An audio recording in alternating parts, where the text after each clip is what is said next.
బట్టి మీ కృపను బట్టి అయినటువంటి వారందరిని కూడా నా ప్రభా ఈ సమయంలో మీరు ఏర్పాటు చేస్తున్నటువంటి కార్యక్రమంలో నా తండ్రి అయ్యా ప్రార్థించిన బిడ్డలకి స్తోత్రాలు వందనాలు ప్రభా అయ్యా నా ప్రభా నా తండ్రి పాటలు బిడ్డలకి స్తోత్రాలు ప్రభా అయ్యా నా తండ్రి శ్వాస ప్రమాణంలో నా ప్రభా కొన్న చెప్పుకున్న ప్రతి అక్షరానికై స్తోత్రాలు వందనాలు ప్రభా నీ ఎదుట ఒప్పుకున్న ప్రతి మాటని దీవించి ఆశీర్వదించి కనికరించి కాపాడండి అయ్యా నీకు స్తోత్రాలు వందనాలు ప్రభా ప్రేయర్లో ఉన్నటువంటి బిడ్డలు ప్రభా నా తండ్రి అయ్యా అనేక బాధలు కష్టాలు అనారోగ్య పరిస్థితులు నా ప్రభా ఆర్థిక పరిస్థితులు ఎన్నెన్ని ఉన్నా కూడా ప్రభా అన్నిట్లో కూడా తీరుస్తూ కాపాడుతూ నీ ప్రేమ చాటును మరుగుపరిచి అందరిని కూడా కాపాడుతున్న తండ్రి స్తోత్రాలు అయ్యా తొలిజామున మీరు తీసుకున్నటువంటి గొప్ప కార్యక్రమానికి స్తోత్రాలు అందరినీ సమకూర్చి ప్రభా నా తండ్రి అయ్యా మీరు ఏర్పాటు చేసుకున్నటువంటి నా ప్రభు ఈ స్థితికి స్తోత్రాలు వందనాలు ప్రభా ప్రతి బిడ్డని నీ చేతులకు అప్పజేస్తున్నాం మా శరీర ప్రాణాత్మలు నీ చేతులకు అప్పజేస్తున్నాం ప్రభా ఇదిగో తండ్రి నీ దాసులు నా ప్రభా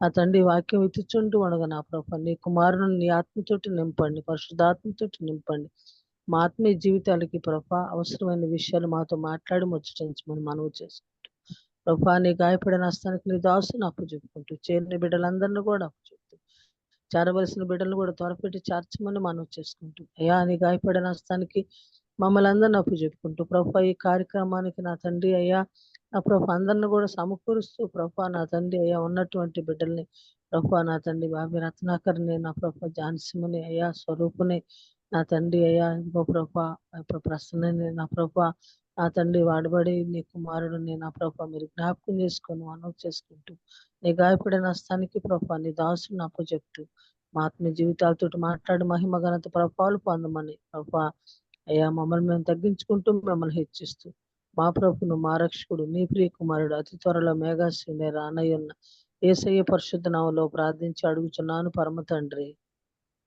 ఆమేన్ ఆమేన్ ఆమేన్ ఆమేన్ ప్రైజ్ లార్డ్ సిస్టర్ గారు దేవుని నామానికి మహిమ కలుగును గాక ప్రైజ్ ద లార్డ్ వచ్చిన పరిశుద్ధులందరికీ దేవుని నామంలో వందనాలండి ఈరోజు మనకు వాక్యాన్ని అందించడానికి దైవాను చిత్తముగా ఏర్పరచబడినటువంటి బ్రదర్ తరుణ్ కుమార్ అయ్య గారు సిద్ధంగా ఉన్నారండి మరి అదే విధంగా తెలుగులోకి ట్రాన్స్లేషన్ చేయడానికి సోని సిస్టర్ గారు కూడా సిద్ధంగా ఉన్నారండి వీరిద్దరూ మనకి సుపరిచితులేనండి కొత్త వారి కోసం సభా మర్యాద కోసం చిరు పరిచయం అండి బ్రదర్ తరుణ్ గారు దేవుని చేతిలో ఒక విశిష్టమైన పాత్ర సంఘ పరిచర్యలోను మరియు వ్యాపార రంగంలోను వారు అమూల్యమైన సేవలు అందిస్తా ఉన్నారు బడ్డింగ్ మరియు బేకింగ్ అంటే తరుణ్ గారికి చాలా ఇష్టం ఇటీవల బియాండ్ ద బ్యాక్గ్రౌండ్ అను ఒక పుస్తకమును తరుణ్ గారు రచించారు ప్రస్తుతం తరుణ్ గారు H&Mలో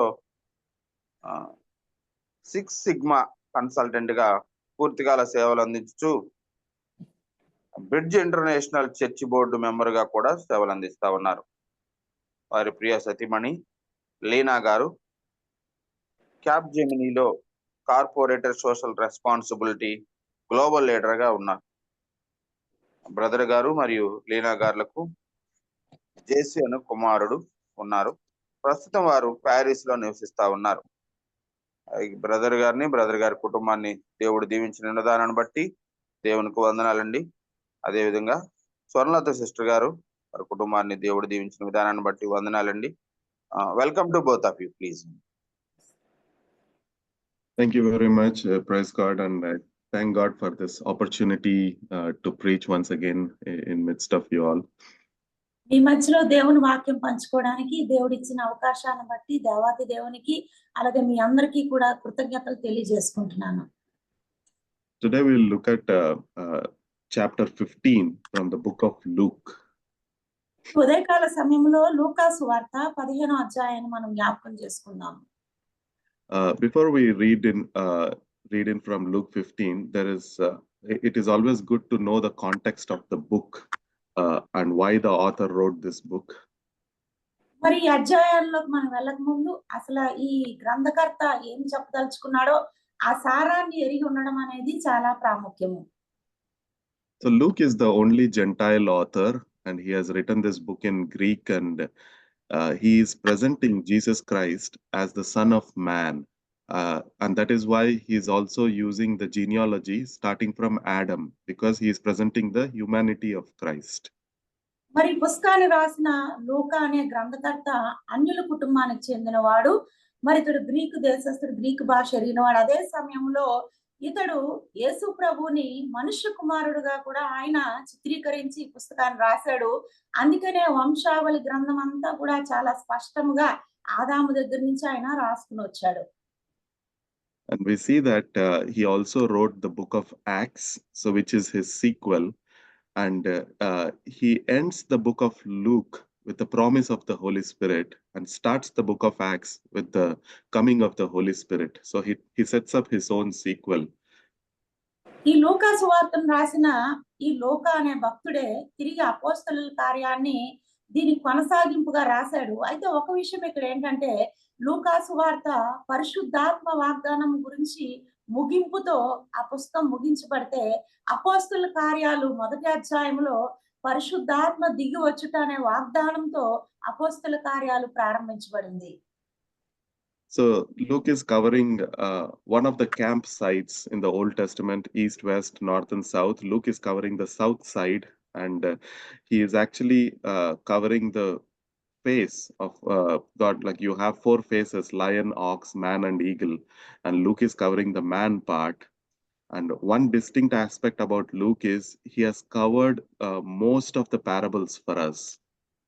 మరి లూకా సువార్తలో విశిష్టత ఏంటంటే లూకా భక్తుడు మరి 4 దిక్కులు, సంఖ్యాకాండంలో సైన్యము దిగవలసిన 4 దిక్కుల గురించి ప్రస్తావించబడి ఉంటుండగా ఈయన దక్షిణ దిక్కును తీసుకున్నాడు. ఒక రకంగా ఈ దక్షిణ దిక్కును చూసినట్లయితే మనము 4 ముఖాలు కలిగిన జీవులు మనము యెహెజ్కేలు గ్రంథంలో చూస్తాం కదా. అందులో మనుష్య రూపాన్ని పోలిన జీవి ప్రస్తావన ఆయన యేసు ప్రభువుకు సాదృశ్యముగా తీసుకుని ఈ పుస్తకాన్ని రాసుకుని వచ్చాడు.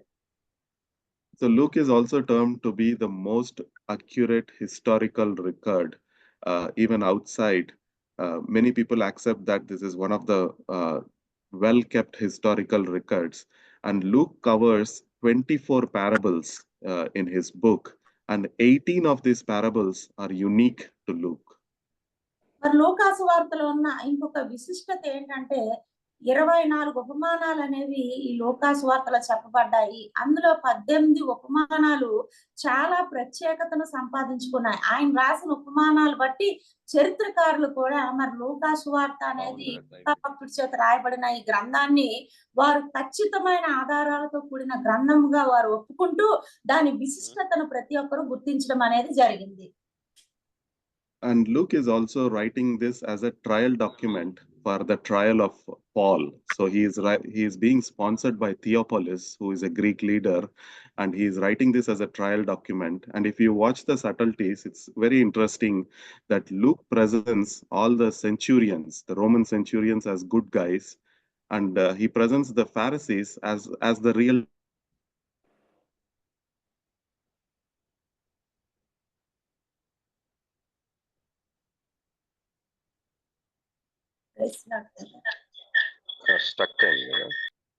ఓకే, ఇక్కడ లూకా సువార్తలో ఉన్న విశిష్టత చూసినట్లయితే నా వాయిస్ వినబడుతుందా బ్రదర్? వినబడుతుంది. లూకా సువార్తలో నాకు ఇంకొక విశిష్టతను చూసినట్లయితే లూకా సువార్త దెయూపిలా అని రాయబడి ఉంటది. మరి దెయూపిలా అనే వ్యక్తిని గురించి మనము అపోస్తల కార్యాల్లో లూకా సువార్తలో చూస్తాం. ఎందుకంటే ఈ దెయూపిలా అనే వ్యక్తి ఈ లూకాకి మరొక పరిరక్షకుడుగా ఉన్నాడు. అందుకే అతన్ని ఉద్దేశించి ఈ లూకా ప్రస్తావించుకుంటూ రాసుకుని వచ్చాడు. అదే సమయంలో లూకా సువార్తలో మరి కొనసాగింపుగా వచ్చిన అపోస్తల కార్యంలో పౌలు యొక్క శ్రమలన్నీ కూడా లూకా ముందుగానే గ్రహిస్తూ మరి దీనికి అనుసంధానముగా అంటే లూకా సువార్తకు అనుసంధానముగా ఆయన అపోస్తల కార్యాలను రాసుకుని వచ్చాడు. ఇంకొక విశిష్టత ఏంటంటే శతాధిపతులు అనేక మందిని మరి లూకా సువార్త లూకా భక్తుడు అపోస్తల కార్యములో పేరున ప్రస్తావించుకొచ్చాడు. ఎందుకు అలా చేశాడంటే అతడు గ్రీకుకు సంబంధించిన వాడు. అదే సమయంలో ఈ శతాధిపతులందరినీ ఇంచుమించుగా మంచి వారిగా చిత్రీకరించాడు. అదే సమయంలో మరి ఈ పరిసయ్యులు శాస్త్రులు అనబడిన వారిని యేసు ప్రభుని ఇరకాటంలో పెట్టాలని చూశారు కాబట్టి వారిని చెడ్డవారిగా చిత్రీకరించుకుని వచ్చాడు.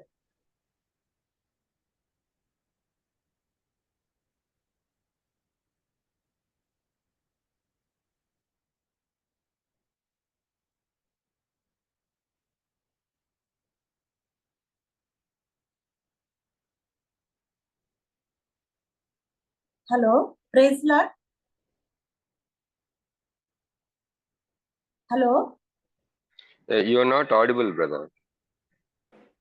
బాబీ బ్రదర్, నాది కాదు కదా ప్రాబ్లము.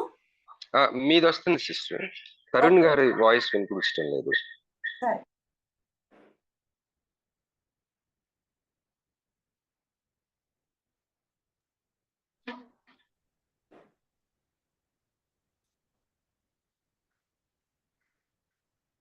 లేదు, వినిపించడం లేదు brother. మీరు మ్యూట్ చేయి.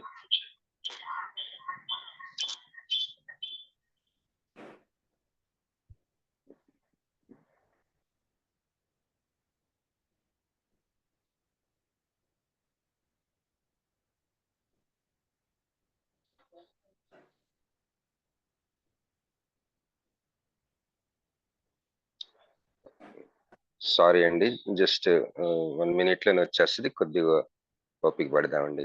థ్యాంక్ యూ అండి.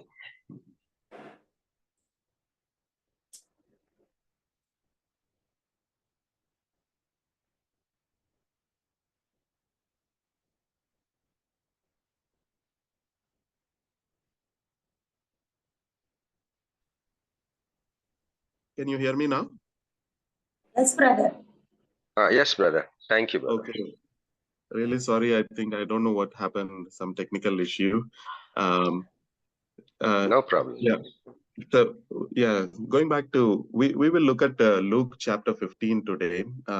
Here in Luke chapter 15, we have a very interesting conversation. Whenever Jesus says a parable, he actually brings everybody who is around him inside the story and makes a powerful point in the parable.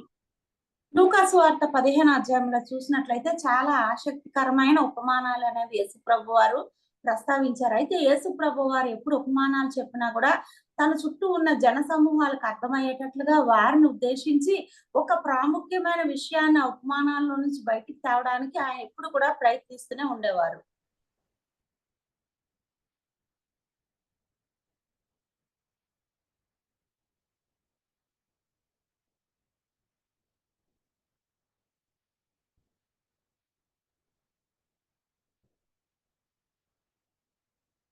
Pharisees and the law keepers, they are also part of the meeting, but they are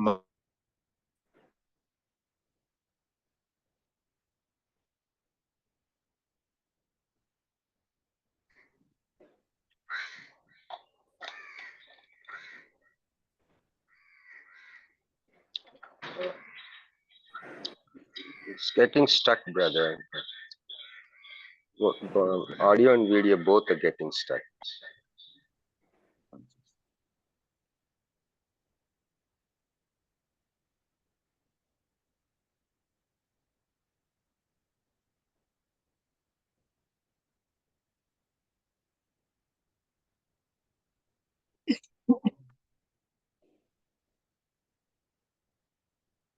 Sorry, I'll just try to log in from the computer again. It's very unusual.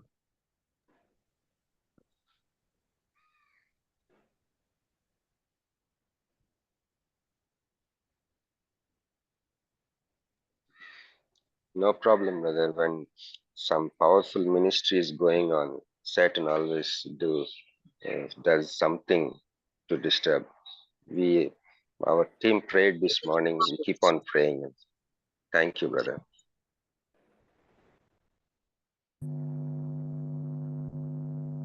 Sorry, can you hear me okay now? Yes brother. Okay. Yes brother. Okay. Hopefully it will be all right. Now here the context of this Luke chapter 15 is that there are two sets of Jewish people. One, tax collectors and sinners. The other are the Pharisees who are keeping the law. Now, the Pharisees are unhappy about Jesus hanging out with tax collectors and sinners, and they are murmuring among each other, why is this rabbi hanging out with tax collectors and sinners? మరి ఇక్కడ లూకా సువార్త 15వ అధ్యాయంలో చూసినట్లయితే యేసు ప్రభు బోధ వినడానికి వచ్చిన వారిలో 2 తరగతులకు చెందిన ప్రజలు మనకు కనబడుతున్నారు. మొట్టమొదటి తరగతి చెందిన వారు సుంకరులు, పాపులై ఉన్నారు. రెండవదిగా పరిసయ్యులు, శాస్త్రులై ఉన్నారు. అయితే ఈ పరిసయ్యులు ఎప్పుడు కూడా యేసు ప్రభు చెప్పిన ఉపమానాలు వింటున్న వారిలో సుంకరులు, పాపులు ఉండడం చూసి ఆ పాపులతో ఆయన తిరగడము ఓర్వలేక, సహించలేక ఈయన ఎందుకు వీరిని చేర్చుకుంటున్నాడని చెప్పి సనుక్కున్న వారుగా ఉన్నారు.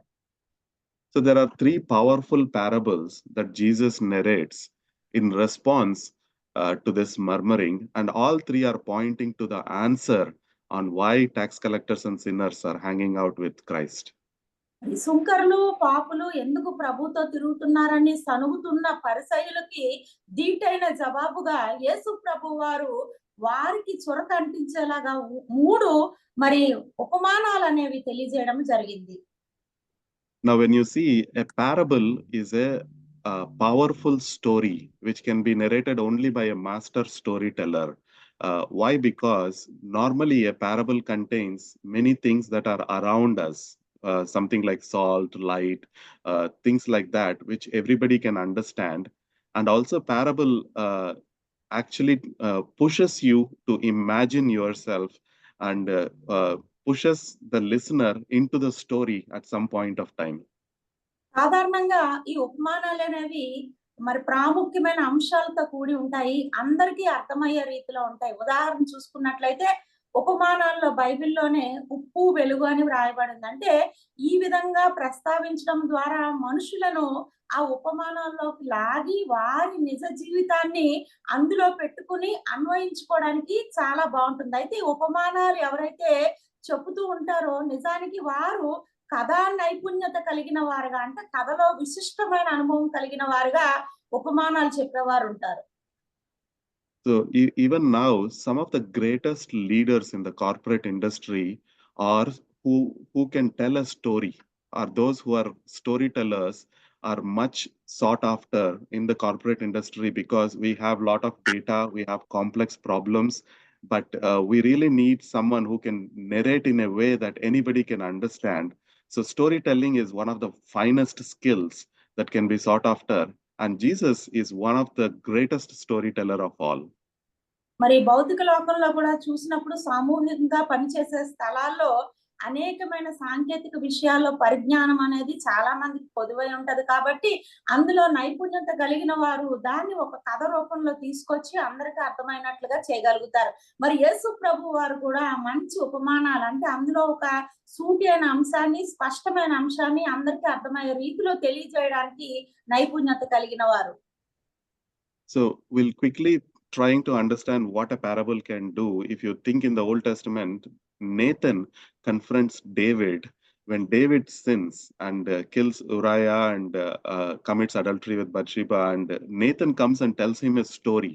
When David is listening to the story, his thick skin of prejudice and presumption is not stopping him from listening to it, and suddenly he gets inside the story and he feels bad about it, and then Nathan tells him that is you. So a parable is like a dynamite. It passes through the thick skin and blasts inside so that everything is cleansed up. ఈ ఉపమానం అనేది ఒక అనుభవం అంత శక్తివంతమైనదండి. అనుభవంలాగా లోపలికి దూరి అది పేలుతుంది. మరి పాత నిబంధనలో కూడా చూసినప్పుడు ఈ ఉపమానం ఒక వ్యక్తిని ఎంతగా ప్రభావితం చేస్తుందన్నది దావీదు, నాతాను యొక్క కథలో నుంచి మనం తెలుసుకోవచ్చు. మరి దావీదు బత్షెబాతో పాపము చేసినప్పుడు నాతాను ప్రవక్త చేత గద్దించబడతాడు. అయితే నాతాను ప్రవక్త మరి దావీదు దగ్గరకు వచ్చి ఒక ఉపమానాన్ని తెలియజేస్తాడు. ఒక గొర్రె గురించి కథ చెప్పినప్పుడు దావీదు అప్పటికే పాపము చేత, అంటే ఊరియాని చంపించి తన శరీరం మందమైపోయినప్పటికీ కూడా ఆ ఉపమానం యొక్క భావములోకి అది తన గురించి తెలియజేయబడుతుందని తనకు అర్థం కాకపోయినప్పటికీ కూడా ఆ ఉపమానం చెప్తున్న నాతాను ఒక మంచి కథ చెప్తున్నాడు అనుకుని చెప్పి అందులోకి చొచ్చుకొని పోతాడు. So let us look at what are these three parables about. He is responding to the Pharisees, and the first parable is about a lost sheep. 1 out of 100 sheep is being lost. Let us consider that as 1% of your wealth is being lost. మరి ఇక్కడ 3 ఉపమానాల్లో మొట్టమొదటి ఉపమానం ఏం చెప్తున్నారంటే 100 గొర్రెలు ఉంటుండగా తప్పిపోయిన గొర్రె గురించి యేసు ప్రభు వారు మాట్లాడుతున్నారు. Now, it is only 1% of your wealth, and the Pharisees are very interested. Like, if you want them to be interested in what you are talking, you should talk about wealth. So when you talk about the sheep, they are very keen on listening about it. And the Pharisees understand that 1% of your wealth is very important. And Jesus is saying that if you lose 1% of your wealth, you go after it, get it, and you celebrate that you got back your 1% of wealth. మరి గొర్రెల గురించి మాత్రమే కాదు కానీ అక్కడ నాణ్యం గురించి కూడా, అంటే ఆ డబ్బు గురించి కూడా చెప్తున్నప్పుడు నిజానికి పరిసయ్యులు ఈ డబ్బు అంటే ఆసక్తి, ప్రేమ చూపించేవారు కాబట్టి ఆ ఉపమానంలోకి వారు చొచ్చుకొని పోయారు. ఒక నాణము పోగొట్టుకుంటే 99 నాణాలు ఉన్నప్పటికీ ఆ ఒక్క నాణం గురించి ఎలాగ శ్రద్ధగా వెతుకుని అది కనుగొంటే సంతోషిస్తామన్న ఉపమానము వారిని ఆ కథలోనికి లాగింది. So the first parable is about 1% of the wealth, 1 out of 99 sheep. And the second parable is about 1 coin out of 10 silver coins, which is 10% of the wealth. In both the cases, something is lost, and what is lost is found, and they all rejoice. మరి ఇక్కడ 2 ఉపమానాల్లో కూడా మొట్టమొదటిది 100 గొర్రెలు ఉంటుండగా ఒక గొర్రె తప్పిపోవడం, దాన్ని అంటే ఆ గొర్రె కూడా దినాల్లో వారి సంపదగా పరిగణించబడేది కాబట్టి ఆ గొర్రె ఉపమానము, అదే సమయంలో రెండో ఉపమానం చూసినట్లయితే 10 వెండి నాణములు ఉంటుండగా ఒక నాణము పోగొట్టుకున్న ఆ నాణము గురించి వెతికి దాన్ని కనుగొని సంతోషించడం, ఈ 2 సంపదకి సంబంధించినవి కాబట్టే ఆ పరిసయ్యులు ఆ ఉపమానం వైపు ఆకర్షించబడ్డారు. Now, before we go to the third parable, I just wanted to share a small story. This story connects pretty well. I think I need to be marked as host again. So there is a small fish that is swimming in the water, which is a very wise and old fish, and it comes across 2 small fish, and the old and the wise fish asks the young fish, "How is water?" మరి ఈ ఉపమానములోకి, మూడో ఉపమానంలోకి వెళ్ళక ముందు నేను ఒక కథ చెప్పడానికి ఇష్టపడుతున్నాను. ఒక ముసలి చేప అనుభవంలో, మరి జ్ఞానంలో పెద్దదైన ఒక చేప ఈదుకుంటా వెళ్తున్నప్పుడు 2 పిల్ల చేపలు అనేవి దానికి కనబడతాయి. అదే సమయంలో ఆ ఈదడం ఎలాగుందని అది అడుగుతది. So the young fish do not respond to the old fish. They just swim away, rolling their eyes, not knowing what to respond. But after they swim away for some time, one of the young fish tells the other, "What the heck is water?" ఆ 2 ఆ చిన్న చేపలు కూడా ఆ విధముగా మరి ఆ పెద్ద చేప అడిగిన దానికి మరి ఆ ఆన్సర్ అనేది, లేకపోతే ఆ జవాబు అనేది ఇవ్వకుండా అవి కళ్ళు పక్కకు తిప్పుకొని వెళ్ళిపోతున్న సమయంలో అందులో ఒక చేప ఈ అనుభవం ఎలాగుందని అడుగుతుంది. Now, so the point of the story is the fish is surrounded by water, but it doesn't know what water is because it's living in water for so long. It doesn't recognize the blessing of water. మరి ఎందుకు ఈ కథలో భావం ఏంటంటే చేపలు నిజానికి నీటిలోనే బ్రతుకుతాయి, కానీ ఆ నీటిలోనే ఎల్లప్పుడూ ఉండడం వలన ఆ నీటి విలువ అంటే ఏంటో, ఆ నీటిని గురించిన అనుభవం అంటే ఏంటో అవి తెలియకుండానే బ్రతుకుతా ఉంటాయి. Now we looked at 2 stories, one where 1% of wealth is lost, second 10% of wealth is lost. In the third case, there are 2 sons for a father, and one son is being lost. Now one son comes to the father, asks for all the portion of his wealth, and he walks away from home. So that is almost 50% of what he has. Out of 2 sons, one is being lost.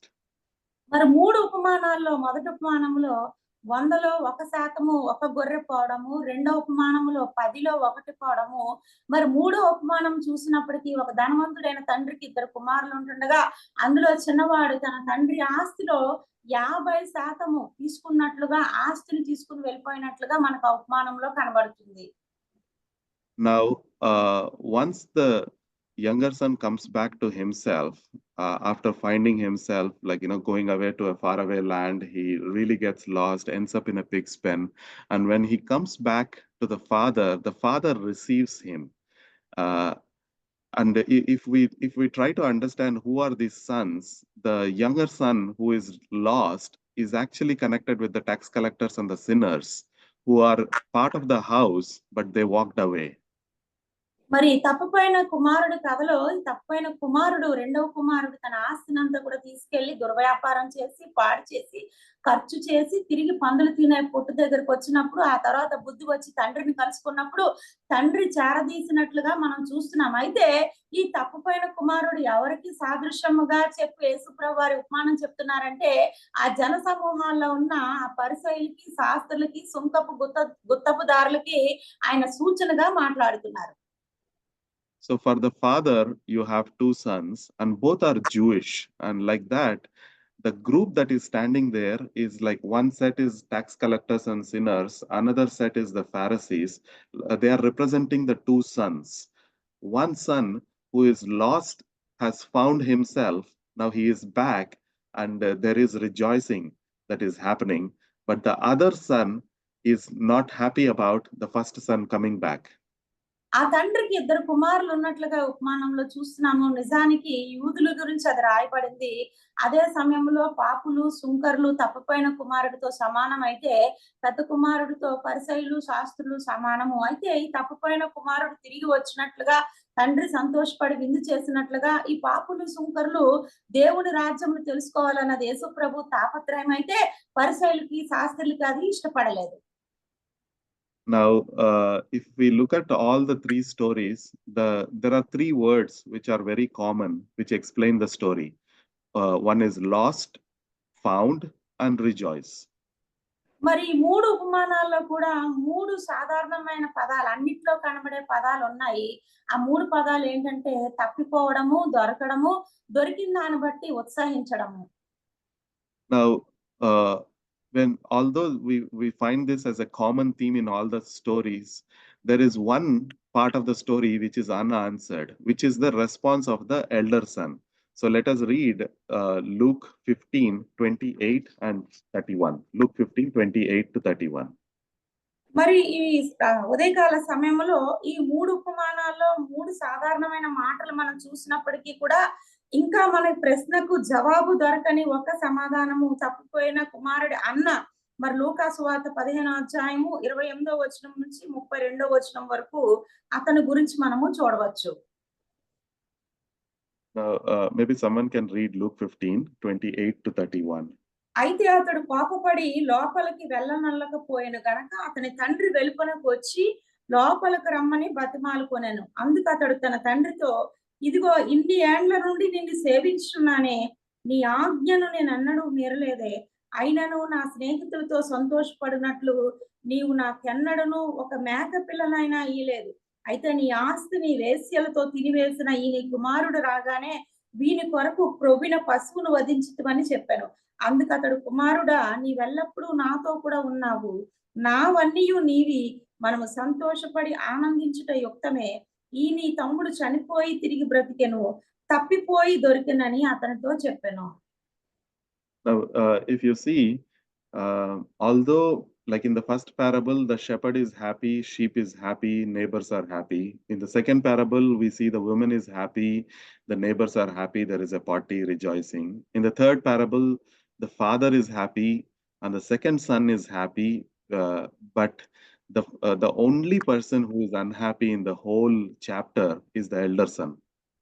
మరి మొట్టమొదటి ఉపమానంలో గొర్రె దొరికినప్పుడు గొర్రెలు సంతోషంగా ఉన్నాయి, కాపరి సంతోషంగా ఉన్నాడు, చుట్టుపక్కల వారు సంతోషంగా ఉన్నారు. అలాగే రెండో ఉపమానంలో మరి నాణం దొరికినప్పుడు ఆ స్త్రీ సంతోషంగా ఉంది, ఆమె ఇంటి వారు సంతోషంగా ఉన్నారు, చుట్టుపక్కల వారు సంతోషంగా ఉన్నారు. కానీ మూడో ఉపమానంలో చూసినట్లయితే తండ్రి సంతోషంగా ఉన్నాడు, తప్పిపోయిన కుమారుడు సంతోషంగా ఉన్నాడు, కానీ పెద్ద కుమారుడు మటుకు సంతోషముగా లేడు. Now, it is not easy for us to understand, but those who are very close to God are the ones, they are easily lost and they are difficult for God to win. Now we see that in this parable, the father is asking a question to the elder son, and I really wanted to know how the elder son responded. Did he come back and rejoice in the party, or did he get punished for not being rejoiced? We really don't know, because the response of the elder son is the response of the Pharisees who are standing there. they have to get in the story, become those elder sons, and respond to Christ. What is it that they want to do now?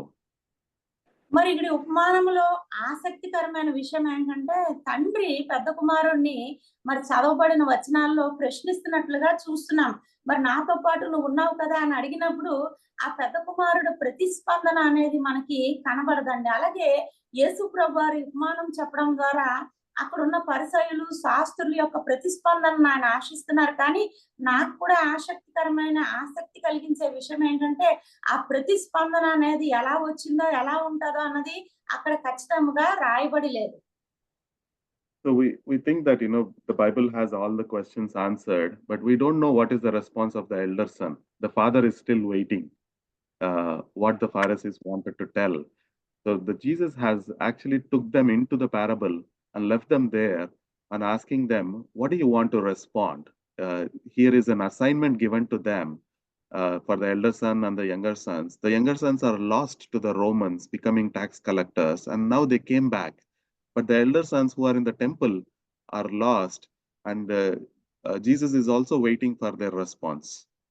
మరి ఉపమానంలో మనం అర్థం చేసుకోవాల్సిన ఒక ప్రాముఖ్యమైన విషయం ఏంటంటే దేవునికి అతి సమీపంగా మేము ఉన్నాము అని పరిసయ్యులు శాస్త్రులాగా అనుకునే వారందరూ కూడా నిజానికి తప్పిపోతూనే ఉంటారు. అలాగే దేవునికి దూరముగా ఉన్నవారు సుంకర్లు పాపులు అనబడేవారు నిజానికి వారు ప్రతిస్పందించి దేవునికి దగ్గర అవుతుంటారు. అయితే ఈ ఉపమానములో ఈ పరిసయ్యులు శాస్త్రులు ఎలా ప్రతిస్పందించారన్నది రాయబడలేదు. కానీ వారి ప్రతిస్పందన అనేది చాలా ప్రాముఖ్యమైన విషయముగా అది యేసు ప్రభు వారు కూడా కనిపెడుతున్న విషయముగా, ఎందుకంటే వారు దేవాలయంలోనే ఉంటున్నారు, దేవునికి సమీపంగా ఉంటున్నారు. ఈ సుంకర్లు పాపులు దేవాలయం బయట ఉంటున్నారు, దేవునికి దూరంగా ఉంటున్నారు. కానీ ఎవరు త్వరగా ప్రతిస్పందించారు అన్నది మనకి అర్థమవుతుంది.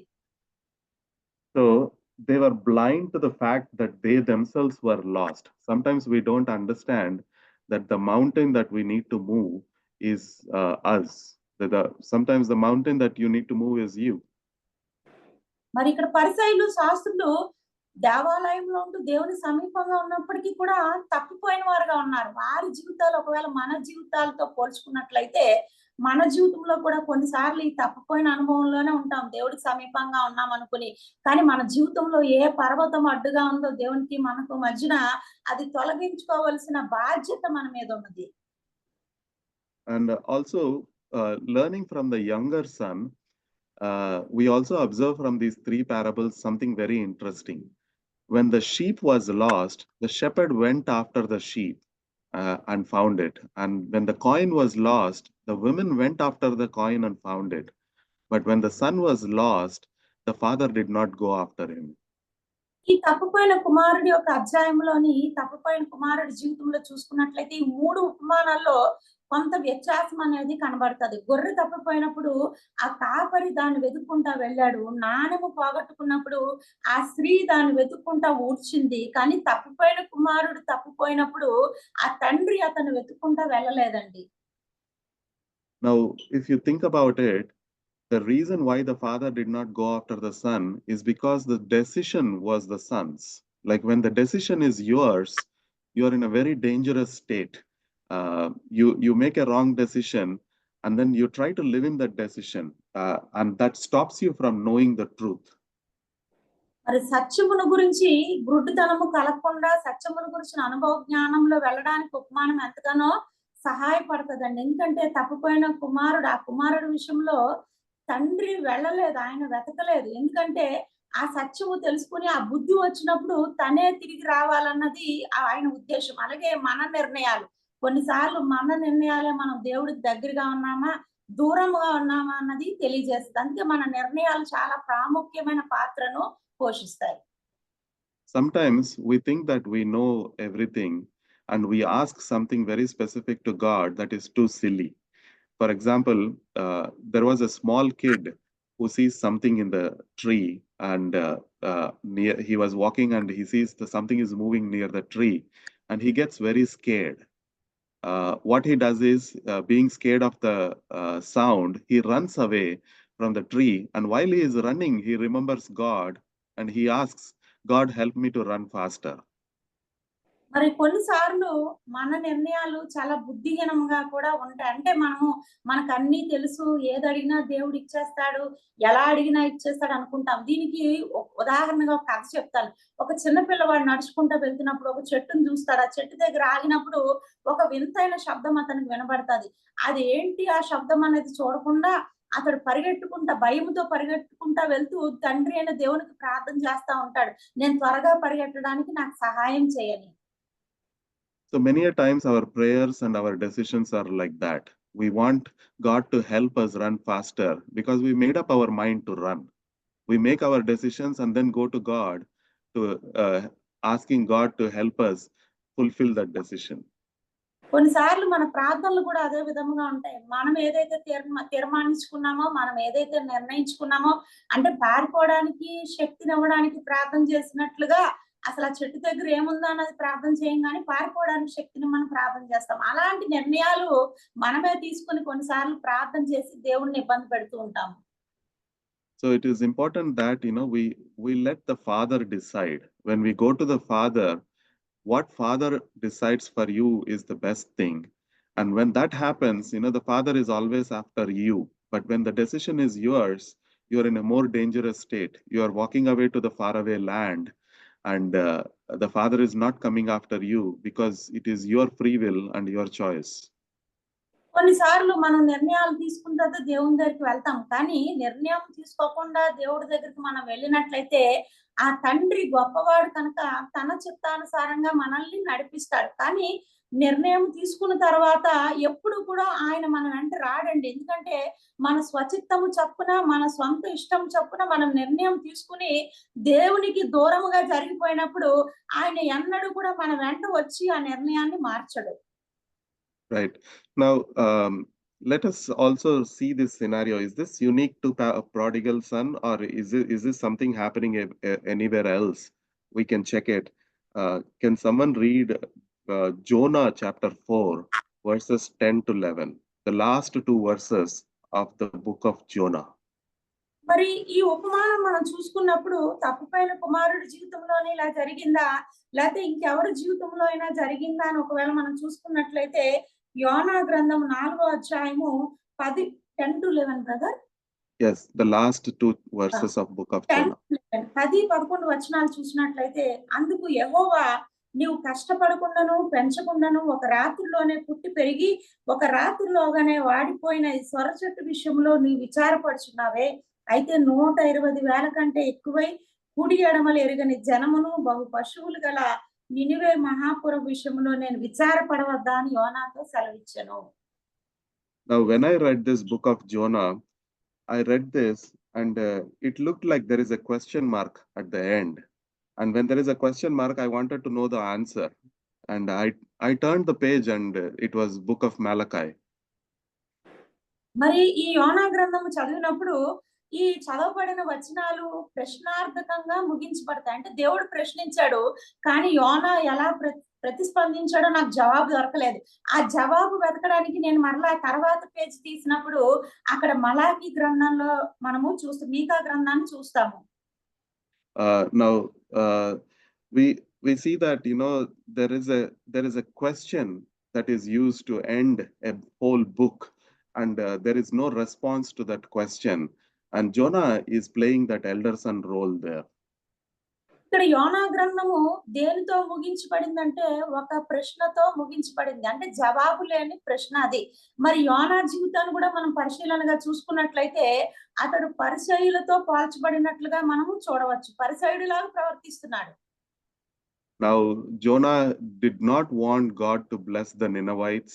Jonah really wanted God to judge the Ninevites. He even says that, God, I know that you are a compassionate Father. If they repent, you will not judge them, but I want you to judge them. And he becomes angry because God forgives the Ninevites. ఎందుకు యోనా గ్రంథంలో జవాబు రాలేదు అంటే నిజానికి యోనా ఉద్దేశం ఏంటంటే తాను ప్రవచించిన రీతిగా నినివే ప్రజలు శిక్షించబడాలన్నది తన ఉద్దేశము.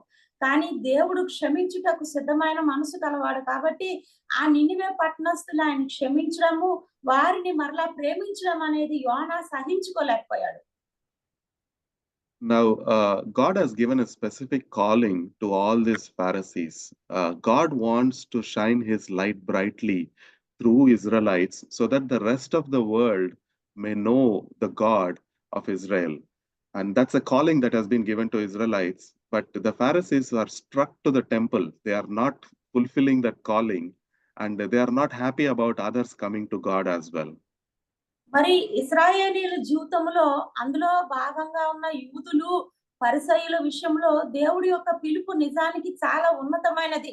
ఎందుకంటే వారి పట్ల దేవుడు ప్రణాళిక ఉంది, వారి పట్ల దేవుడు పిలుపు ఉంది. కానీ పరిసయ్యులు ఆ పిలుపుని సరైన విధానంలో అర్థం చేసుకోలేక వారు ఎక్కడ ఉండిపోతున్నారంటే దేవాలయపు అనుభవం దగ్గర ఉండిపోతున్నారు. అంటే దేవుడు దేవాలయము తమవి అనుకునే ఉద్దేశంలో ఉండిపోతున్నారు. కానీ రక్షించబడలేని నశించిపోతున్న జనాంగములు ఆ దేవాలయపు అనుభవంలోకి రావాలని, వారు కూడా దేవుణ్ణి తెలుసుకోవాలన్న ఉద్దేశాన్ని వారు సహృదయంతో తీసుకోలేకపోతున్నారు. So it is a tough place to be in the place of an elder son. We should also remember that the only place that Jesus acted in anger was when he was whipping those who are inside the temple, not the outsiders, but those who are living inside the temple. ఈ పెద్ద కుమారుడి పాత్ర అనేది ఉపమానంలో నిజానికి చాలా కష్టతరమైంది. ఎందుకంటే ఈ పెద్ద కుమారుడు తండ్రితో పాటు ఉన్నవాడు. మరి పరిసయ్యులు కూడా దేవాలయములోనే ఉన్నవారు, దేవుణ్ణి తెలుసుకున్నవారు. అందుకే యేసు ప్రభు వారు మరి ఆ దేవాలయము దగ్గర క్రయ విక్రయాలు చేసిన వారిని కొరడాలతో కొట్టినప్పుడు ఎవరిని కొరడాలతో కొట్టారు, ఎవరిని తరిమేరు అంటే దేవాలయంలో ఉన్నవారినే తప్ప దేవాలయం వెలుపల ఉన్నవారిని కాదు అని మనం గ్రహించాలి.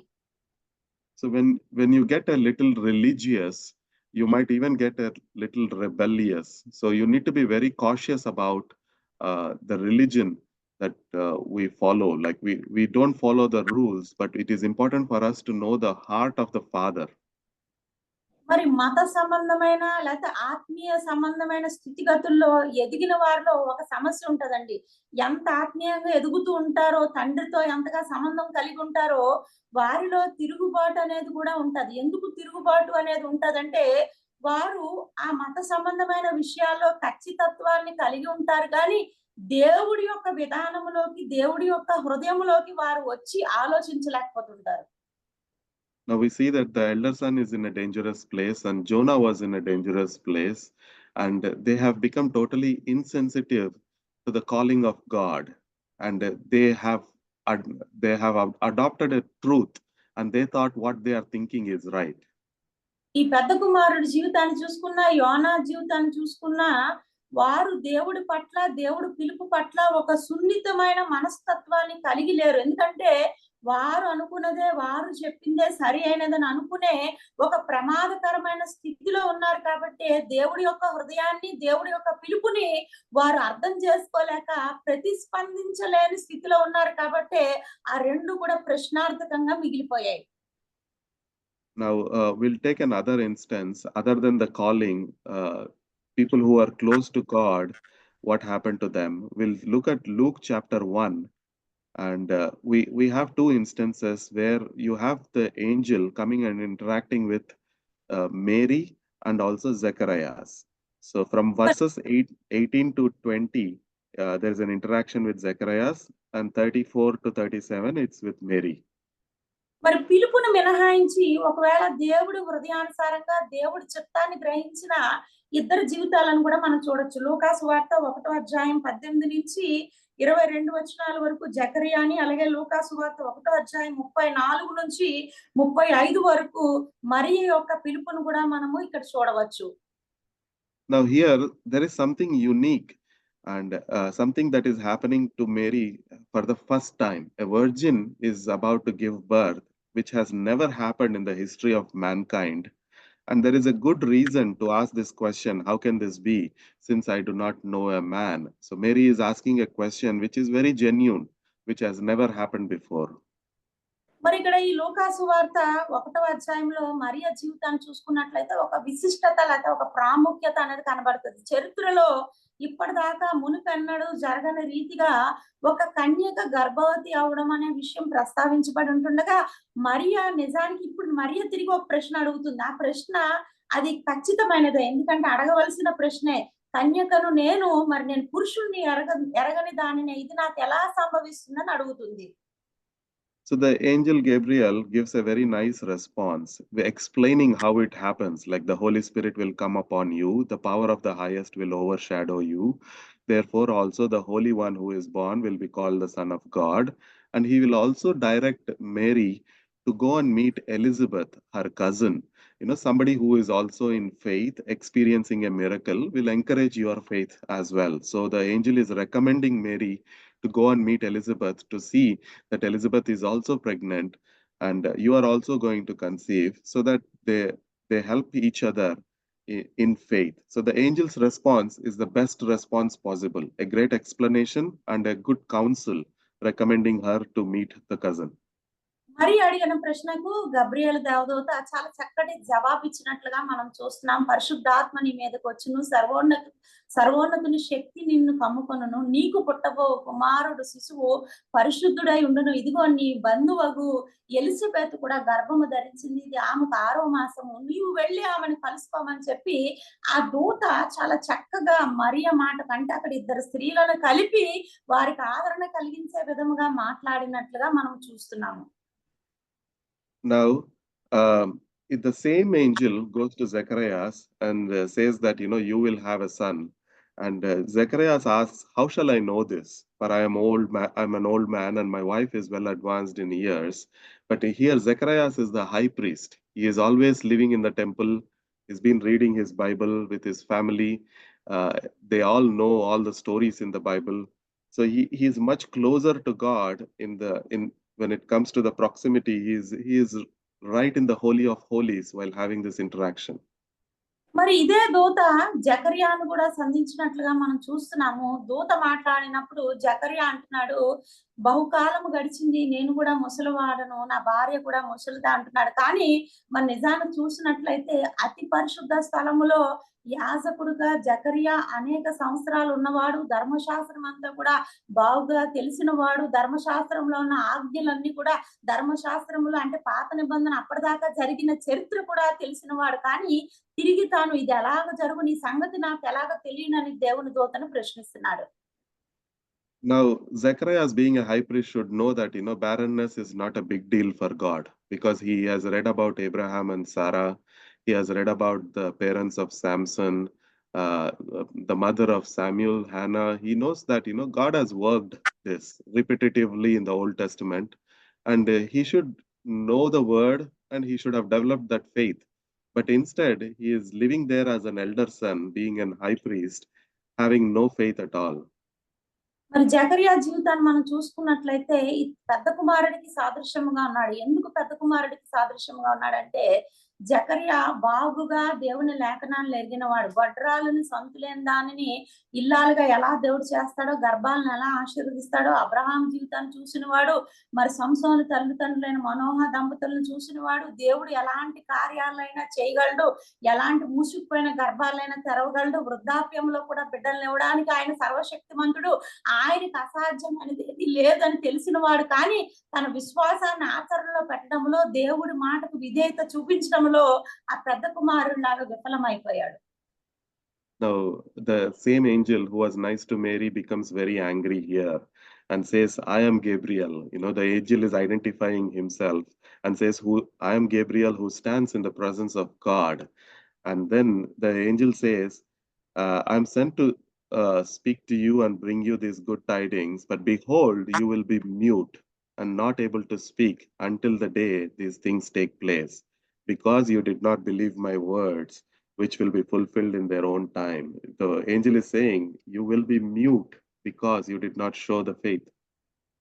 మరి జకర్యా అడిగిన ప్రశ్నకు దేవుని దూత అయిన గబ్రియేలుకు చాలా కోపం వచ్చిందండి. ఎందుకంటే అన్ని విషయాలు తెలిసి కూడా ప్రశ్నించడం అనేది కోపాన్నే తెప్పిస్తుంది. అందుకే 19వ వచనంలో చూసినట్లయితే, దేవుని సముఖమందు నిలిచి గబ్రియేలును నీతో మాట్లాడుటకు ఈ సువార్తమానం తెలుపుటకు పంపబడదు. అయితే ఈ నా మాటలు నువ్వు నమ్మలేదు కనుక అవి నెరవేరు వరకు నువ్వు మౌనివై ఉంటావని చెప్పి దేవుని దూత చెప్పినట్లుగా చూస్తున్నాం. See, someone who is so close to God, who is being the high priest, who is living in such good proximity, the angel is becoming harsh. Okay, there is no explaining again in a nice way. The angel is saying you don't need a mouth if you don't have faith. మరి దేవునికి సమీపంగా ఉన్నవాడు జకరియా, దేవుని ఆలయంలో యాజక ధర్మం చేస్తున్నవాడు, సమస్త విధులను ఎరిగినవాడు ఆ విధంగా ప్రశ్నించబట్టి దేవుని దూత కోపం అనేది వచ్చింది. నీకు విశ్వాసం లేదు కాబట్టి నువ్వు మౌనం అయిపోతావని చెప్పి మాట్లాడినట్లుగా మనం చూస్తున్నాం. Now, of course, God is a gracious and compassionate Father, and He is known for His love. But we should also remember that, when we are expected to grow in that faith as we know more about Him. But if not, the way the elder son or this high priest is being treated is different. And we need to recognize that and be cautious about the decisions that we make. దేవుడు కృపా కనికరములు గలవాడు, క్షమించుటకు సిద్ధ మనసు కలిగిన వాడు, ప్రేమ కలిగిన వాడు. కాబట్టి ఆ ప్రేమను మనం ఎప్పుడు కూడా దుర్వినియోగం చేసుకోకూడదు. ఎందుకంటే తప్పిపోయిన కుమారుడి అన్న అంటే ఆ పెద్ద కుమారుడు, అదే సమయంలో జకరియా జీవితాలు చూసుకున్నప్పుడు వారి విశ్వాసములో అంతకంతకు ఎదిగి దేవుడి మాటను అర్థం చేసుకోవలసిన స్థితిలో ఉండవలసిన వారు ఏంటుండగా కూడా దాన్ని అర్థం చేసుకోలేదు. కాబట్టి దేవుడు వారితో వ్యవహరించిన తీరు అనేది చాలా విభిన్నమైనదిగా మనకి కనబడుతుంది. So let us close with one other instance. Let's read from Luke chapter 4, verses 23 onwards. Luke chapter 4, verses 23 to 29. మరి ఇంకొక మాట మనం చూసుకుని ముగించుకున్నాము. లూకా సువార్త 4వ అధ్యాయము 23 నుంచి 29 వచనాల వరకు మనము చదువుకుందాం. ఆయన వారిని చూచి, వైద్యుడా, నిన్ను నీవే స్వస్థపరచుకొనమని సామెత చెప్పి, కపెర్నహూములో ఏ కార్యములు నీవు చేసి మేము వింటిమో ఆ కార్యములు నీ స్వదేశమందు చేయమని మీరు నాతో నిశ్చయముగా చెప్పుదురన్నాను. మరియు ఆయన ఏ ప్రవక్తయు స్వదేశమందు ఇతడు కాదని మీతో నిశ్చయముగా చెప్పుచున్నానను. Now here is an interaction, like, Christ is having with his own people. And if we read all the way till verses 30, there are two examples that Christ is giving. He says, Elijah has blessed a widow of Zarephath. Although there are many widows within Israel, none of them are blessed. A widow from outside of Israel is being blessed. Although there are many lepers within Israel, they are not being blessed. A Syrian emperor, someone who is an outsider, is being cleansed. So he is pointing out to two examples from the Old Testament where someone outside of Israel is being blessed. మరి యేసు ప్రభు వారు తన సొంత ప్రదేశంలో, సొంత గ్రామంలో, సొంత జనుల మధ్యన ఉన్నప్పుడు ఆయన ఈ 30వ వచనం వరకు చదివినట్లయితే మరి రెండు విషయాలను ఇద్దరు గురించి ఆయన ప్రస్తావిస్తున్నాడు. ఎందుకంటే యూదులు అనబడిన వారు, దేవునితో ఉన్నవారు, దేవుడి సమీపంగా ఉన్నవారు ఎన్నడూ దేవుని తెలుసుకోలేకపోతున్నారని చెబుతూ రెండు ఉదాహరణలు చెప్తూ ఏలియా మరి సారేపతు విధవరాలను ఆశీర్వదించాడని చెప్పి ఆ మాటను ప్రస్తావిస్తున్నప్పుడు, ఇశ్రాయేల్ దేశంలో అనేక మంది విధవరాళ్ళు ఉన్నప్పటికీ ఇశ్రాయేల్ దేశమునకు వెలుపల ఉన్న సారేపతు విధవరాలు మాత్రమే ఆశీర్వదించబడిందని చెప్పాడు. అదే సమయంలో ఇంకొక ఉపమానం ఏం చెప్పారంటే, ఇశ్రాయేల్ దేశంలో అనేక మంది కుష్ఠరోగులు ఉన్నప్పటికీ కూడా మరి ఆ నైమాను అనే సిరియా దేశానికి చెందిన కుష్ఠరోగి మాత్రమే స్వస్థత పొందుకున్నాడని ఆయన చెప్పారు. Now, these two examples make the crowd very angry. The crowd who is sitting there are a bunch of Pharisees, and Jesus is picking up two stories where the Gentiles are being blessed. He is specifically picking two stories where two Gentiles are being blessed, but not the Pharisees. He is literally telling them, you are not the guys that are worthy of blessings, but those who are outside of this land have been blessed. Think about it. So he is also leaving a question to them, like he questioned the elder son, like Jonah was questioned. Now, being inside, you are missing out, but those outsiders are being blessed. ఈ మాటలు వింటున్న జన సమూహాల్లో అక్కడ కూడా మరలా పరిసయ్యులు ఉన్నారు. ఈ మాటలు వారికి పాపాన్ని తెప్పించాయి. ఎందుకు పాపాన్ని తెప్పించాయి అంటే, మరి ఇశ్రాయేల్ దీవించబడాలి, ఇశ్రాయేల్ ఆశీర్వదించబడాలని ఆ విధంగా యేసు ప్రభు చెప్పాలని వారు కోరుకుంటున్నారు. కానీ యేసు ప్రభు వారు బయటనున్న అన్య జనాంగము ఏ విధంగా దీవించబడుతున్నారు అన్నది సారేపతు విధవరాల గురించి, కుష్ఠరోగి గురించి ప్రస్తావించబడినప్పుడు మేము కదా దీవించబడాలి, వారెందుకు దీవించబడాలన్న ఒక ఉద్దేశము, సంకల్పము వారి వారిలో నుంచి ఆ కోపాన్ని బయటకు తెచ్చిపెట్టింది. వారు యేసుప్రభు మాటల్ని మరి ఆ పెద్ద కుమారుడు ఆ యోన అర్థం చేసుకోలేకపోయినట్లుగా ఆయన ప్రశ్నకు ఏ విధంగా అక్కడ జవాబు రాలేదో ఇక్కడ కూడా వీరు సరిగ్గా అర్థం చేసుకోలేకపోబట్టి వీరు కూడా ప్రశ్నార్థకంగానే ఉండిపోయారు. Now, what do we do if we get into a situation like that? We are too close to God, we are missing out on God, and we are not realizing it. How do we really keep up with this? మరి మన పరిస్థితి ఏంటి? చాలా సార్లు దేవుడికి సమీపంగా ఉన్నాము, దేవుడికి దగ్గరగా ఉన్నాము అనుకుంటున్నాము, కానీ తప్పిపోయిన వారుగా ఉంటున్నాము. ఆ వాస్తవాన్ని సరిగ్గా అర్థం చేసుకోలేని వారుగా ఉంటున్నాము. So it is easy to get lost when you are blessed. So we need to be very cautious about the blessing. It is okay to be blessed, but it is important to receive the blessings with the right heart and continue to serve and not stand still. మరి ఈ ఉదయకాల సమయంలో చెప్పబడిన ప్రతి మాటలోంచి అర్థం చేసుకోవాల్సిన విషయము నేను క్లుప్తపరిచి చెప్తున్నాను. ఆశీర్వాదాలు పొందుకోవడం అనేది ఎంత సులువో తప్పిపోవడం అనేది కూడా అంతే సులువండి. ఎందుకంటే ఆశీర్వాదాలు పొందుకున్న తర్వాత తప్పిపోవడానికి ఎక్కువ అవకాశాలు ఉంటాయి, తప్పిపోతాము కూడా. అందుకే ఎందుకు ఆశీర్వాదాలు పొందుకుంటున్నాం అన్నది జాగ్రత్తగా ఆలోచించాలి.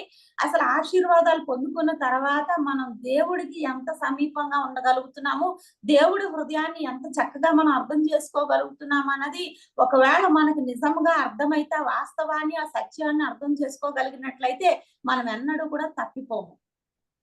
So it is important to ensure that you stay active in the service. Like, if we sow a mango seed, we will get a mango tree.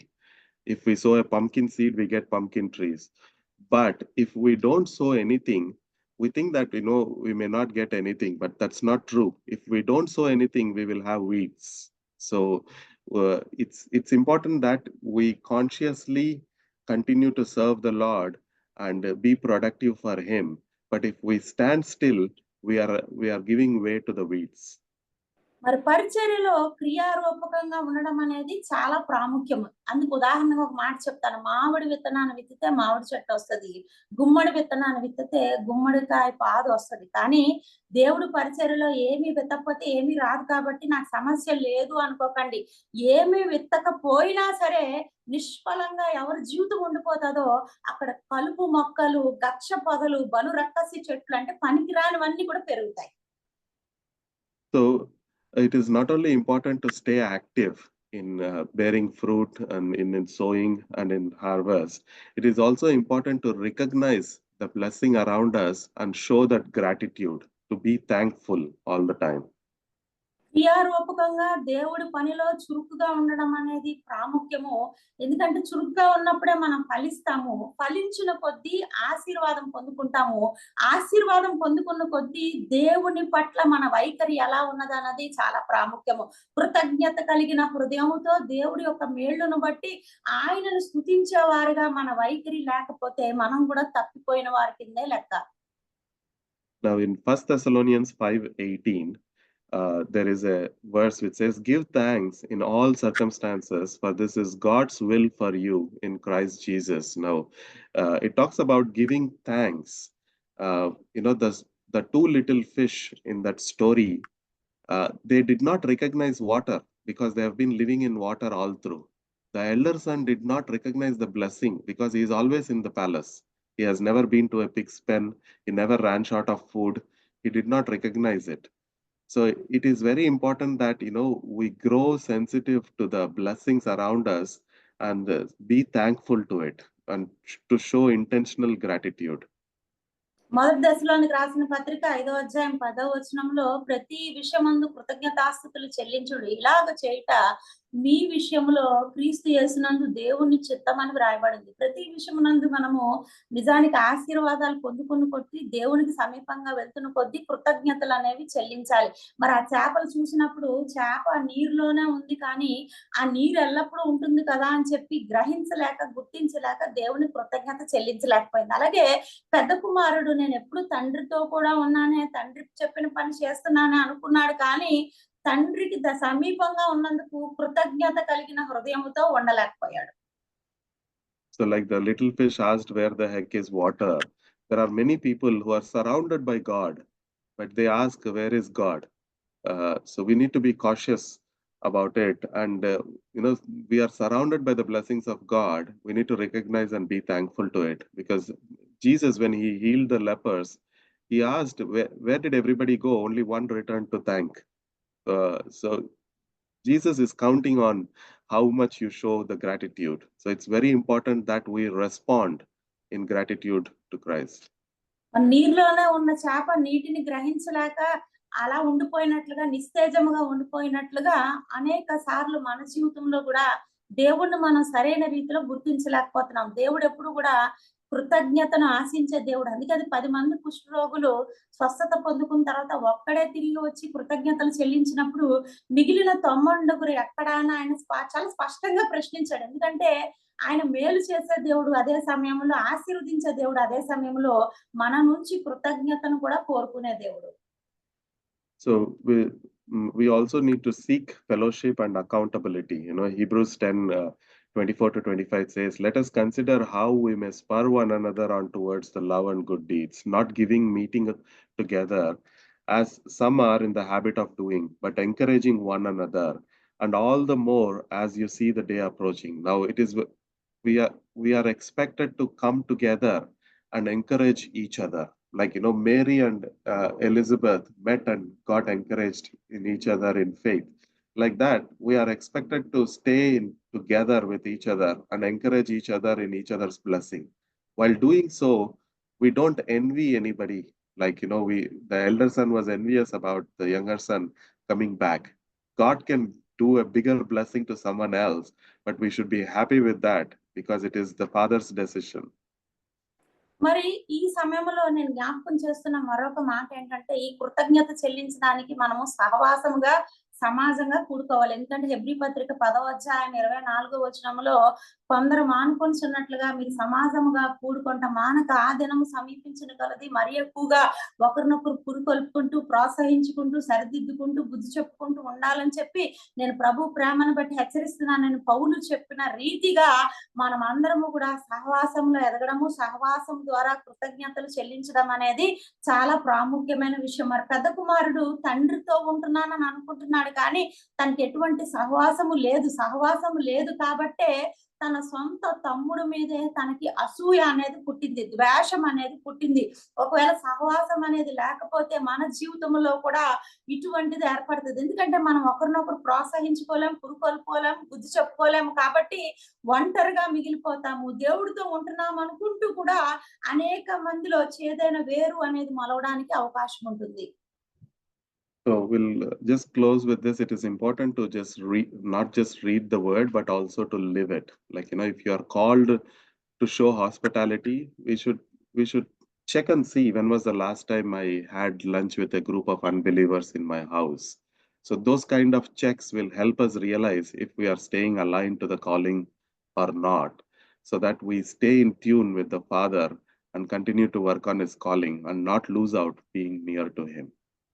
వాక్యాన్ని చదవడం ఒకటే ప్రాముఖ్యత కాదు, కానీ వాక్య ప్రకారం జీవించడం అనేది చాలా అవసరం అండి. ఒకసారి మనల్ని మనమే ప్రశ్నించుకుందాం. ఎంతకాలం అయింది మన సహవాసంగా కూడుకుని, లేకపోతే మన గృహాల్లో ఒక కూటం పెట్టుకుని 10 మందికి ఆతిథ్యం ఇచ్చి మరి అవిశ్వాసుల్ని పిలిచి వారికి మరి దేవుని వాక్యాన్ని ప్రకటించి ఎంతకాలం అయింది, లేకపోతే ఒక గుంపుగా కూడి సహవాసం చేస్తూ కృతజ్ఞత చెల్లించి ఎంతకాలం అయినదని మనం మనల్ని ప్రశ్నించుకుందాం. ఒకవేళ మన జీవితాలు అలా లేకపోతే దేవునికి సమీపంగా ఉన్నామని అనుకున్నప్పటికీ కూడా తప్పిపోయిన వారుగా ఉంటాము. దేవుడిస్తున్న ప్రతి ఆశీర్వాదానికి కృతజ్ఞత చెల్లించలేని పెద్ద కుమారుడు వలె మనం ఉంటాము.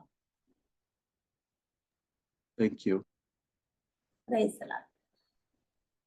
Thank you so much brother. నా వాయిస్ వినిపిస్తుందండి? వినిపిస్తుంది బ్రదర్, వినిపిస్తుంది. Thank you so much brother. మరి బ్రదర్ మనకి అందించిన మెసేజ్ ని బట్టి నేను ఎంతగానో దేవుని స్తుతిస్తున్నాను. On behalf of all of us, I give my heartful thanks to you, my dear brother. Thank you so much for your time and ministry. And brother గురించి యాక్చువల్లీ చెప్పాలంటే మరి తెలుగు, కన్నడ, ఇప్పుడు ఉంటుందేమో ప్యారిస్ లో ఫ్రెంచ్ భాష, అక్కడేమో అసలు ఇంగ్లీష్ వాడరు.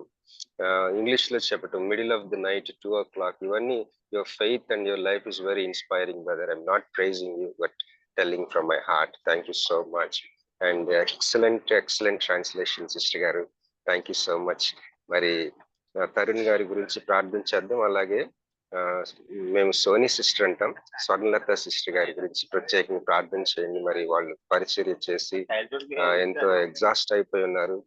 ప్రభు కొరకు ప్రయాసపడి ఆరోగ్యం కోసం ప్రార్థనలు జ్ఞాపకం చేసుకోండి. జాన్సన్ కూడా జ్వరంతో బాధపడుతున్నాడండి. దయచేసి ప్రార్థించేద్దాం. అలాగే మన ప్రేయర్ పాయింట్స్ అన్ని తెలుసు కదా, ఇవే నాకు గుర్తొస్తున్నాయి ఇప్పుడు. మరి మన మధ్య ఉన్న దేవుని సేవకులు పాస్టర్ రాబర్ట్ జేమ్స్ అయ్య గారిని ముగింపు ప్రార్థన ఆశీర్వాదం ఇవ్వాల్సిన కోరుచున్నానండి. Thank you. ప్రార్థన చేసుకున్నాం. ప్రేమ గల మా తండ్రి, పరిశుద్ధుడైన దేవ, మీకు స్తోత్రములు, వందనాలు చెల్లించు.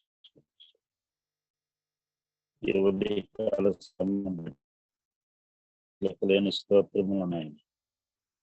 అలాగనే మీ దాసుడు తరుణ్ గారిని బట్టి, అలాగే తర్జుమా చేసిన సహోదరి స్వర్ణ గారిని బట్టి మీ స్తోత్రము. ముఖ్యంగా నీ కుమారుడు ఆయన ఈ రోజు నీ వాక్యంలో నుండి ఎంతో తేటగా నాకు అర్థమయ్యే రీతిలో లోతుగా నాయన దేవ అందించిన వివరాల కొరకు ఈ వాక్య వెలుగులో మమ్మల్ని హెచ్చరిస్తున్నందుకు మీకు స్తోత్రాలు చెల్లిస్తున్నాను. లోకా రాసిన బాగా స్టడీ చేసి ఈ పరిశుద్ధాత్మ ద్వారా రాసిన విషయాలన్నింటిని బట్టి లోక స్వార్థలో నుండి అనేకమైన సత్యములు మాకు బోధించినారు. యేసు ప్రభువా, మీరు లోకంలో ఉన్నప్పుడు ఇవందరినీ ప్రేమించి ఈయన పాపులను, శంకరులను వారితో స్నేహం చేసి వారితో భోజనం చేసి ప్రభువా వారిని కూడా రక్షణలోకి నడిపించి దేవా మీరు వారిని దీవించినందుకు పొందనాలు. మరి శాస్త్రులు, పరిసయ్యులు భక్తి గలవారమని దేవాలయంలో ఉంటూ సేవ చేస్తూ ఇతరులను చిన్న చూపు చూసేవారుగా, నెగ్లెక్ట్ చేసిన వారుగా మేము కనబడతాము. అలాగే ఆ పెద్ద కుమారుడు తండ్రి తన తమ్ముడిని ప్రేమించలేకపోయినాడు, అంగీకరించలేకపోయినాడు. తన తండ్రితో ఉంటున్నప్పటికీ సమస్తం అతడు అనుభవిస్తున్నప్పటికీ తాను కృతజ్ఞత లేనివాడుగా రెండు చేపలు సముద్రంలో ఉంటూ ఆ నీటి యొక్క విలువ తెలియని రీతిలో ఉన్నట్టుగా, అలాగే చాలా ఉదాహరణలు ఆయన మాకు చూపించినారు. దేవా, ఈరోజు మేము కూడా అన్యుల్లో నుంచి రక్షించబడిన ఇశ్రాయేలు కంటే ఎక్కువ ఆశీర్వాదాలు పొందుకుంటా ఉన్నాం. కానీ అదే టైంలో ఇతరులను తప్పిపోతున్న వారిని, నీకు దూరంగా ఉంటున్న వారిని మేము వేరు వేరు అభిప్రాయాలతో వారిని తృణీకరించేవారుగా ఉంటున్నామా? మేము మళ్ళా స్వనీతి పరులుగా, స్వార్థపరులుగా అయిపోతా ఉన్నామా? మాకు ఒక హెచ్చరిక మీరు ఇచ్చి ఉన్నందుకు అయిన పొందనాలు. దేవా, కుమారుడు దాసుడు ప్రభువా ఫ్రాన్స్ లో ఉంటూ ఆయన కూడా అన్యుల్లోంచి రక్షించుకొని దేవా మరి ఆయన సత్యముని ఆ ప్రదేశంలో ఎన్నో ప్రేమించేవారుగా, ఆ ప్రాంతంలో నశించిపోతున్న వారిని నీ రక్షణలోకి నడిపించేవారుగా వాడుకుంటున్నాం. దేవా, మనందరినీ కనికరించిన ఆయన కనికరిస్తూ ఉన్నావు. దేవ, మేము ఎన్నడూ ఎవరి మీద హెచ్చించుకున్న వారంగా కాకుండా దేవ అందరినీ ప్రేమించి నీ యొద్దకు చేర్చుకున్న వారంగా, అంగీకరించే వారంగా, నీ కార్యములు అర్థం చేసుకున్న వారంగా మీరు మాకు సహాయం చేయండి. దేవా, నీ స్తోత్రం తెలుస్తున్నాం తండ్రి. యోనావలే ఉండకుండా వారు అన్యులు కూడా రక్షించబడాలనే కోరిక మాకు దయచేయండి. ప్రభువా, చాలా ఉదాహరణలను, ఉపమానాలని మాకు చూపించారు, నేర్పిస్తా ఉన్నారు తండ్రి. పొందనాలు. ఈరోజు పాల్గొన్న ప్రతి ఒక్కరికి మీరు సహాయం చేయమని వేడుకుంటున్నారు. దేవా, ముఖ్యంగా సిస్టర్ గారిని కూడా, సోమా సిస్టర్ గారిని ఇంకను బలపరిచి వారి కుటుంబం ఈ సేవలో ఇంత బలంగా వాడుకుంటారు. తరుణ్ గారి కుటుంబం బలంగా ఫ్రాన్స్ లోను ఎలాగన అప్పుడప్పుడు వాక్యం అందిస్తున్నప్పుడు అనేకమైన దీవెనకరంగా ఇంకా బలంగా వాడుతాం. జాన్సన్కి మంచి ఆరోగ్యం దయచేయండి. రూపశిష్య గారి పాప ఆరాధనకి ఇంకా మంచి ఆరోగ్యం దయచేయండి. ఇంకా ఎవరెవరున్నాయన బలహీనులుగా శోధనలు, కష్టములు ఈ గ్రూప్ లో ఉన్నవారు కానీ, వారి బంధువులు, స్నేహితుల్లో కానీ, ఆత్మీయంగా కానీ, ఆరోగ్యపరంగా కానీ, ఆర్థికంగా కానీ ఏ విధమైన సమస్యలతో ఉన్నారు, ప్రతి వారికి నీవే జవాబు మీరు సహాయం చేయండి, మమ్మల్ని కనుకరించండి. ఈరోజు నేను కూడా పాల్గొడాను, వేరే ఊర్లో ఉన్నాను తండ్రి. నీ లాస్ట్ టైం నేను మిస్ అయ్యాను తండ్రి, తరుణ్ గారు వస్తున్నాను అనుకున్నా, వేరే కారణాన్ని బట్టి ఈరోజు నాకు ఈ తరుణం ఇచ్చినందుకు, ఈ లైన్ కూడా ఇక్కడ దొరికినందుకు స్తోత్రాలు చెల్లిస్తాం. మేము ఈరోజు నా వాక్యము మా హృదయంలో పెట్టుకొని గ్రహించి ఇతరులకు చెప్పి మేము పెద్ద కుమారుడు వెళ్ళి వండుకుంటా తండ్రి సరైన గ్రహింపుతో, కృతజ్ఞతతో పౌలు దశలోనికి రాసినట్టుగా అన్ని విషయాలను బట్టి నీకు కృతజ్ఞతాస్తుతులు చెల్లించే హృదయము ఎల్లప్పుడూ నాకు అందరికీ అనుగ్రహించమని ప్రార్థిస్తూ ఈ ఫెలోషిప్ వారందరినీ దీన్ని స్థాపించి నడిపిస్తున్న నీ సేవకులను ఇంకా బహుగా బలపరిచి వాడుకుని వెళ్ళి మా ప్రియ ప్రభువును మా రక్షకుడైన యేసుక్రీస్తు వారి పరిశుద్ధ నామములో ప్రార్థించి స్తుతించి గణపతి వేడుకొనిచున్నాను మా తండ్రి. ఆమేన్. త్వరలో మా తండ్రి, నీ నామము పరిశుద్ధపరచబడును గాక, నీ రాజ్యము వచ్చును గాక, నీ చిత్తము పరలోకము నెరవేర్చినట్లు భూమి మీద నెరవేరును గాక. మాకు కావలసిన అనుదిన ఆహారము నడుముకు దయచేయండి. మేడల అపరాధం చేసిన వారిని మేము క్షమించి ఉన్న ప్రకారము మా అపరాధం క్షమించండి. మమ్మల్ని ఎందుకంటే రాజ్యము, శక్తియు, మహిమయు నిరంతరము నీవు మా తండ్రి. ఆమేన్. తండ్రి అయిన దేవుని ప్రేమ, ప్రభు అయిన యేసుక్రీస్తు వారి కృప, పరిశుద్ధాత్మ యొక్క సహవాసము, శక్తి, తండ్రి నడిపింపు మనకు సమృద్ధిగా దేవుడు అనుగ్రహించిన గాక. థ్యాంక్ యూ సో మచ్ అండి పాస్టర్ గారు. మనందరి తరఫున మరి పాస్టర్ రాబర్ట్ జేమ్స్ అయ్య గారికి మనస్ఫూర్తిగా కృతజ్ఞతలు తెలియజేసుకుంటున్నాను. మరి పాస్టర్ గారు మన మధ్యలో ఇలాగా జాయిన్ అవటం, పాస్టర్ గారు లాంటి వారు మనకు ఉండటం, ఆయన మనతో ఉండటం, అంటే ఇట్లా జూమ్ మీటింగ్లు అనేకమైనవి ఉంటున్నాయి ఈ రోజుల్లో, కానీ వారు మనతో ఉండటం గొప్ప భాగ్యం, గొప్ప స్ఫూర్తి. దేవునికి వందనాలు. మా అందరి తరపున కృతజ్ఞతలు తెలియజేస్తున్నానండి. మరి రేపటి దినమున విమలారెడ్డి అమ్మ గారు, డాక్టర్ విమలారెడ్డి గారు మనకి వాక్య పరిచయం చేస్తారు. దయచేసి గమనించండి. మరి ఇంకా కొంతమందికి మీరు చెప్పి జాయిన్ చేయవలసిందిగా నేను కోరుచున్నాను. ఒకసారి మా బీచ్ చూపిస్తానండి. వాకింగ్కి వచ్చాను. బీచ్ లోని వార్షిప్ ఉంది కదా, ఎవరైతే వైజాగ్ ఇంకా చూడలేదో వారి కొరకు చూపిస్తున్నాను. త్వరలో మనం అందరం దేవుని చిత్తం అయితే మనం ఇక్కడ కలుసుకుంటాం. హ్యావ్ ఏ వండర్ఫుల్ డే అండి today. Thank you so much. రేపు మార్నింగ్ కలుసుకుందాం. ప్రైజ్ ద లార్డ్ అండి.